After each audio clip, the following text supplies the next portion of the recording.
Brought you bye independence. कण कण में स्वाद, कण कण में भारत।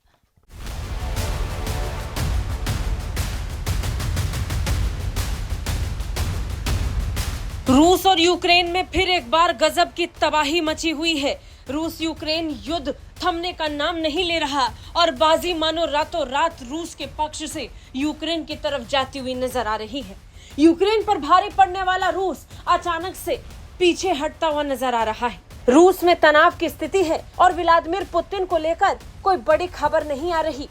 यूक्रेन रूस के अंदर घुस चुका है।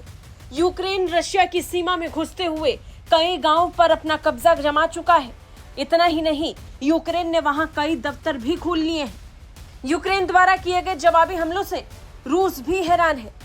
यूक्रेन ने बीते कुछ दिनों में रूस की उतनी जमीन को अपने कब्जे में ले लिया जितना पुतिन की सेना ने बीते कई महीनों में यूक्रेन में कब्जाया था। यूक्रेन द्वारा हमले की शुरुआत 6 अगस्त से की गई और अब तक यूक्रेन ने रूस के कई गांवों पर अपना कब्जा जमा लिया है। कई क्षेत्र उसके अधीन हो चुके हैं।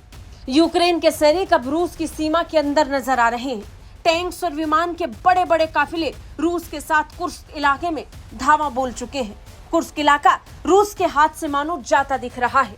यूक्रेन के राष्ट्रपति वोलोदिमीर ज़ेलेंस्की ने दावा कर दिया है कि उनके देश की सेना ने रूस के कुर्स्क इलाके में स्थित शहर सुत्जा पर पूर्ण नियंत्रण कर लिया है। कई तस्वीरें भी सामने आई। सुत्जा में कई जगहों पर रूसी झंडों को हटाते हुए यूक्रेन के झंडे को लगाते हुए देखा गया। रूसी झंडे का गिरना और यूक्रेन के झंडे का उठना ये बता रहा है कि स्थिति तनावपूर्ण रूस के लिए बन रही है। यूक्रेन का कहना है कि उसकी सेना रूसी क्षेत्र में कई जगहों में आगे बढ़ चुकी है। यूक्रेन के सैन्य अधिकारी ओलेक्जेंड्रा सिर्स्की ने कहा कि यूक्रेनी सैनिकों ने रूसी सुरक्षा बलों को भेदते हुए तकरीबन 35 किलोमीटर आगे बढ़कर 1150 वर्ग किलोमीटर क्षेत्र और 82 बस्तियों पर कब्जा कर लिया है। यूक्रेन के विदेश मंत्रालय ने ऐलान कर दिया है कि उनकी सेना ने रूस के जिन इलाकों पर कब्जा किया उन पर स्थायी कब्जे की कोई मंशा नहीं है, लेकिन फिर भी इसे रूस के लिए बड़ा सेटबैक माना जा रहा है। जिस बीच यूक्रेन ऐसी कार्रवाई को अंजाम दे रहा है, पूरी दुनिया हैरान है कि पुतिन की तरफ से अब तक कोई आदेश जारी क्यों नहीं हुआ। रूस अब तक इसे लेकर कोई बड़ी रणनीति क्यों नहीं बना रहा। क्या पुतिन की इसमें भी कोई चाल है? ये सवाल लगातार उठ रहा है।